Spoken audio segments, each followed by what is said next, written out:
Next up, we have Willem Middelkoop. He's going to be giving the closing keynote, and we're going to go seamlessly or move seamlessly into the award ceremony as well. Willem's going to start off with a discussion or his views on discovery investing, how he started in this industry.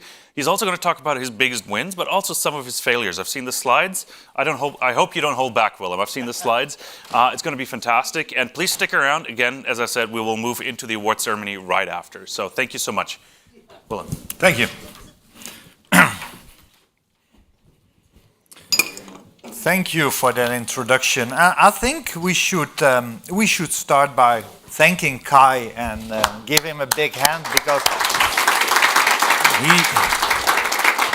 he really organized a great event. And I remember the first time I was invited to speak in Frankfurt some years ago, and there was a resource conference organized by Terrapin. You might have been there, and there were 5 people in the room and 4 were presenters. And even the 5th guy who entered, he was a professor in digital assets, so he came to talk about Bitcoin. So I learned quite a bit. And that always shows us, I never mind when the audience is small, because you can learn a lot from a few people, and you get a very special atmosphere when it's such a small crowd. But you organized it very well. There's a big crowd, so thanks for that. Amazing event, and thanks for helping organize the Discovery Award show. The Discovery Award is in that box, because the winner needs to fly home, and otherwise it would break. So we'll show it. Well, where are we? Oh, the presentation is here. Yeah. This is actually the first presentation I make in a very long time about discovery investing only. So it's not about the macro situation, it's not about Bitcoin. It's not about the markets, but I want to give a more personal account how I started to be active in my big love, discovery investing. And in early 2005, I was a stock market commentator by day and a discovery investor by night. I wasn't allowed to discuss that on national television, so nobody knew, but I was always looking into the next big drill hole. And since I didn't have much experience, less than 12 months, I decided to start a newsletter. And the only thing I did was telling the investment audience, international investment audience, about great drill results, drill holes, great drill projects. I asked $150 per year. I had over 1,000 subscribers in 30 countries. So I thought I was smart. But then I met a banker friend. He said, "You're stupid. You should stop that and build a fund around it." Especially since I had a lot of beginner's luck. I tipped Aurelian Resources. You see them, Arup, on top of our best tips. It was up 1,700% in November 2005 because they discovered Frutal del Norte.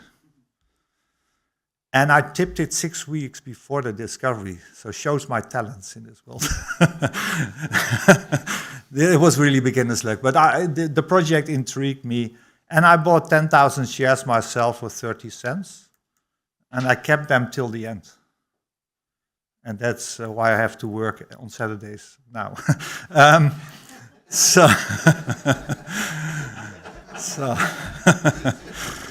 So this was a great run. This was up 4,000% in 18 months, and I enjoyed that so much. I thought I should do that full time. So I quit my job with Dutch National TV, and I started to do this full time.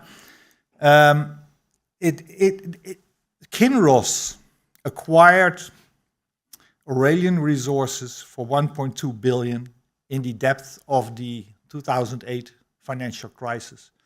And this learned me a few lessons. I don't mind how bad management is. I'm not looking at anybody particular.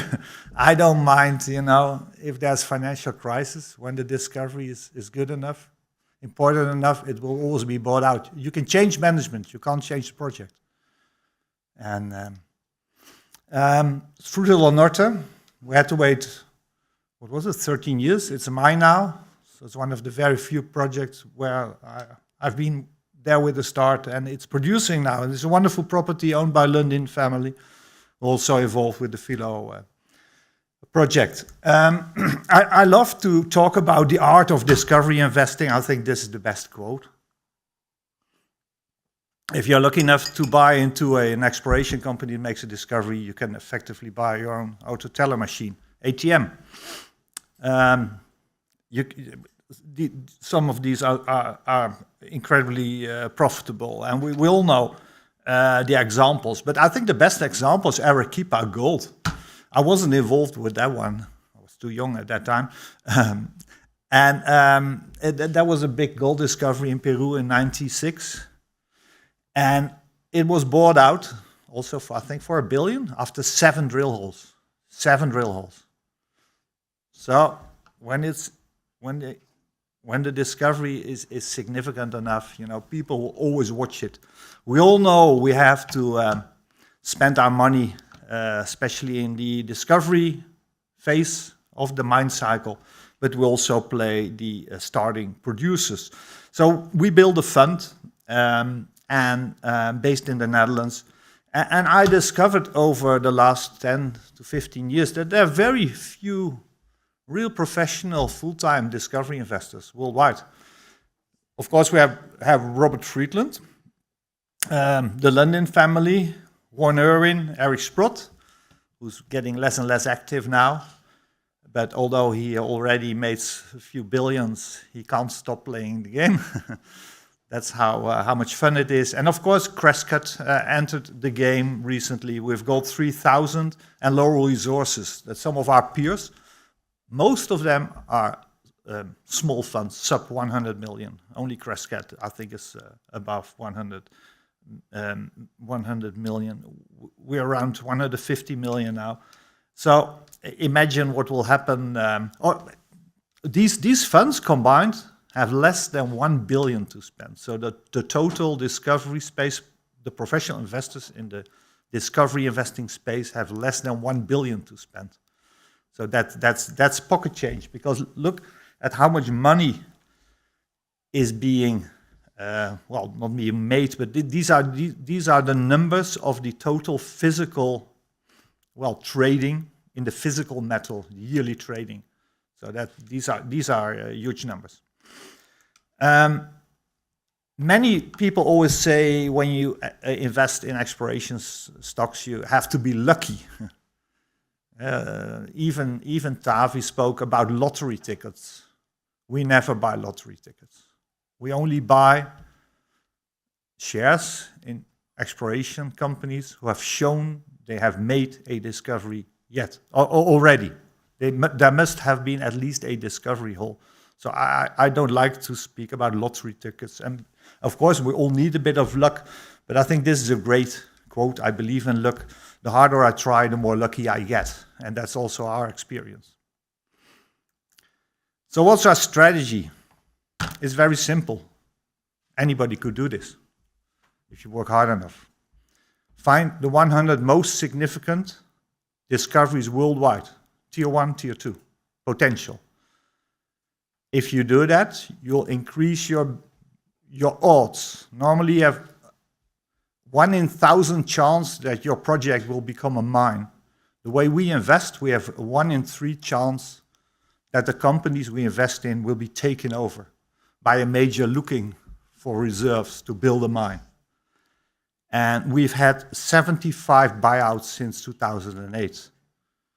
On average, 6 a year in good and bad times. And the game we play is the revaluation. Pre-discovery companies are valued some sub 5 million. We had a great discovery hole 2 weeks ago by a company. They were valued at 3 million. And then after they have this discovery hole, they increase the value to 20 to 50 million. When it's significant discovery, it grows to over 100 million. And then the tier 1 and tier 2 status will bring them to $1 billion or even a few $1 billion. But how many tier 1 discoveries have been made? This is a study between 2008 and 2017. Only 15 tier 1 discoveries worldwide. But if you add the tier 2 discoveries, you will learn that there's between 5 and 10 real significant discoveries every year. So if you're able to identify all of them, you should add between 5 and 10 new investments every year. And that's what we do. And how do we finance that? Well, we've seen net inflows every year. We've seen net inflows every month, even this year. So we always have new money coming in. But our exit strategy is very simple. When people ask us, what's your exit strategy? Wait for the buyout. And we have the same results when there's a bull market, when there's a bear market, because the industry need to replenish their reserves, and good discoveries will always be bought out. And we were very inexperienced around 2010. We're very experienced now, but even the success rate stayed the same. So it shows if you stick to the best discoveries, you'll do well. And that's the big difference in our strategy and Crescrat's strategy. We love these guys, especially because they give all their research for free on Friday night on YouTube. Saves us a lot of money. But they make a few mistakes, in my humble opinion. They ignore Australia, and they like lottery tickets. And the selection of their investments are made by geologists. That's the big risk. But we love Quinten, eh? Don't get me wrong. Is Tavi here? Okay, we can discuss this. Eh? Can hire me as a consultant. Even this year, the year's not finished yet. We've seen 6 takeovers. Well, the last one, Cornerstone, hasn't been materialized yet, but there's an offer on the table by SolGold. And what happened? SolGold went down last week, and Cornerstone went up. So I think the market thinks there might be another company making a bid for Cornerstone, because if you have Cornerstone, you can control the Cascabel discovery. So that's interesting. So that's my tip today: buy some Cornerstone on Monday, if they're not halted. The full list of all of our discovery can be found on our website, where you can also download the Big Reset for free, by the way. We also have this map on our website, and it shows the exact location of all the 75 projects and companies which have been bought out in the last 13 years. You can click the pins and get all the information. And we've seen some amazing gains in our portfolio. In 2020, which was a recovery year, well, 2020 started real bad with the Corona crash. But then you had April, we were up 40% in April alone. We had 5 months of double-digit returns. The grey mining, wonderful gold discovery in Australia, up 1900%. Greatland Gold, other great gold discovery in Australia, up 1840%. Actually, we didn't lose money since we started in 2008, while the TSXV, the Toronto Stock Exchange Venture Index, is still down 70%. So you can make a difference by being an active portfolio manager. 4 out of the 13 years, oh, that's a Dutch word, year. I made this 5 a.m. this morning, so sorry for that. 4 out of the 13 years, we had gross returns of over 70%. And actually, I was stupid enough to start a commodity fund at the top of the last commodity cycle in 2008. Imagine what happens when we get into a bull market one day. Wouldn't that be fun? Having invested 150 million at the bottom, around the bottom of the commodity markets, and then enjoying a bull market, then we can go up a lot. With this strategy, we go down less in bear markets. The TSXV is down 38% this year. We're down 24% year to date. And we go up much more and much faster in bull markets. In 2008, Bloomberg had this list. We were number 9 out of 10,000 mutual funds, all strategies. So discovery investing, we love discovery investing. We work from a very old heritage building in the Netherlands, 50 minutes from Schiphol Airport. We've grown our team quite a bit. since our fund has grown in size, especially the last few years. You can find all these names on our website. A few of these guys are even in this room. We use a lot of research. We do a lot of research. I think half of our staff is around 12, 13 people now, half of our staff is full-time engaged in research. We have Samson Lee, who used to be a very successful private investor based in Hong Kong. He's covering Australian markets for us. We have Martin Katzberg, many of you might be familiar with him. It's also a successful retail investor. So we cover the markets 24/7. So how not to miss a major discovery? It's not for the lazy investors, because you have to watch a lot. You have to watch the intraday moves in price and volume. You have to watch the press releases 24/7. You have to watch insider trading, read tons of research. Spend a lot on newsletters, although they are highly, biased. And but at the most newsletters I know, at least, have one good discovery a year, one good analysis a year. Great Bear Resources is a great example. We missed it in the first part, but few newsletters take tips about Great Bear Resources. So, and never forget, I already told that even bad management can get lucky. So take everybody serious, even if, in conferences like this. Risk management is key in the mining, as we all know. And we had some failed investments. And everybody is always more interested in my failures than my winners. Novo Resources comes to mind. But I have to give Quinton credit, because I never spent so many hours studying a discovery as I did with their nugget project in Karratha area in northwest Australia. I even visited it 2 times, and it's remarkable. You find these melon seed nuggets hidden in the rocks. It's a very rare gold project. And the Grey Mining, who's 130 kilometers east, finds the same nuggets in the conglomerates. And then you travel east more, 200 kilometers more, you find the same nuggets in the same geological parts of this crust. And in this chart, I think this was made by Quinton, you see all the plots, all the red plots showing all the nuggets in an area. It's over 300 kilometer wide, 150 kilometer wide. And if you compare that to the large discoveries in South Africa, you see the same kind of system, same size. and I still understand why Quinton Hanning calls this one of the largest gold discoveries worldwide. But until now, nobody was able to crack the code how you can mine this on a profit. And Quinton had to close down his operation in Beaton's Creek.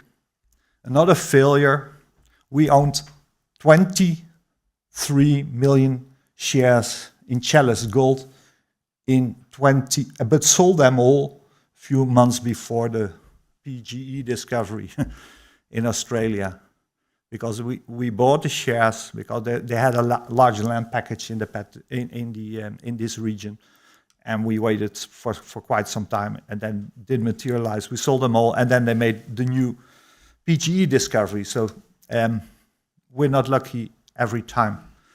The world doesn't see enough new discoveries, mineral discoveries. Like the CEO stated, the world needs 85 million ounces every year. We only discover half. We need to find a new Escondida every 15 months, because the amount of copper needed in the next 26 years is the same amount of copper we have used in the last 100 years because of the Green Revolution. The US Mint has announced that there's a global silver shortage. Take advantage, because you can buy silver sub $20. That's an amazing low price. Tesla warns about upcoming shortages for battery materials like nickel, copper, and lithium. Even start to make investments into exploration companies like Talon Metals. And the head of commodities research of Goldman Sachs said, I've been doing this for 30 years. I've never seen markets like this. We're out of everything. So I think the bull market is about to arrive. I think we turned the corner. We've seen the bottom early 2016. We saw a retest of the bottom early 2020. And we're in the very first phase of a new bull market because we reached a perfect storm as commodity investors. There's the superinflation. We have the bond crash of 2022. Bonds are down 25%. This is supposed to happen. You have the crypto crash now. Crypto took away a lot of the shine of gold and silver in the last few years, and I think this is the crypto's Lehman moment. But buy some Bitcoin at the bottom. We have these geopolitical tensions. We have the decoupling between the West and China. China and the US both talking about a possible confrontation between two major powers. And we have the shortages and the securities of supply issues. Especially after 2025, the metal shortages will be mainstream news, I think. So now we end the last part of this presentation. So Terence can make himself ready because he has a job to do as chair of the jury. I love this chart by Incrementum. And it shows in 2020, late 2020, we reached a 100-year low in the valuation of commodities in relation to the Dow Jones, 100-year low. So we only turned the corner, and there's more to come. Back to our fund, we've seen incredible growth. We've had net inflow every year. So these are not our returns, guys. This is the growth of the funds. This is the number of investors. Yeah, you thought it was the returns, yeah? Next few years. We have 2,000 individual investors now. Minimum investment is 50,000 euros. We're open to all investors. You can all join. We've seen an incredible growth since 2020. I think the start of the extreme money printing after the corona crisis hit has woken up a lot of retail investors, especially since the inflation picked up. We're very fortunate that we've grown our assets under management. We started with 3-4 million in 2008. Then you had the corona crash and then the recovery in 2009, 2010. We jumped to 60 million. This is euros. Then the incredible long bear market. Fortunately, we survived that pretty well. I was able to buy out my co-founders, which always good when you can do that at the bottom. And now we're up nicely. We try to be active in the mining space, in the exploration space. So I've been organizing discovery days for the last few years. We decided to design our own discovery award. We had a few exceptional winners in the last few years. 2020, Adriatic Metals. Last year, Greatland Gold. Greatland Gold is an Australian gold discovery. We take Australia very serious. In the first 10 years, we focused on North America, like everybody here in this room. But the best discoveries be made in Australia. Why? Are they so bright? No. Are they so handsome? No. It's because it's underexplored. And a lot of the systems are under sand cover. Patterson area is a great example. These guys of Antipa were smart enough. They had a first mover advantage. They have the best land. And that's why they have 3 great partners. So that's why I proposed to Kai to have Antipa here as well. But now it's time to stop talking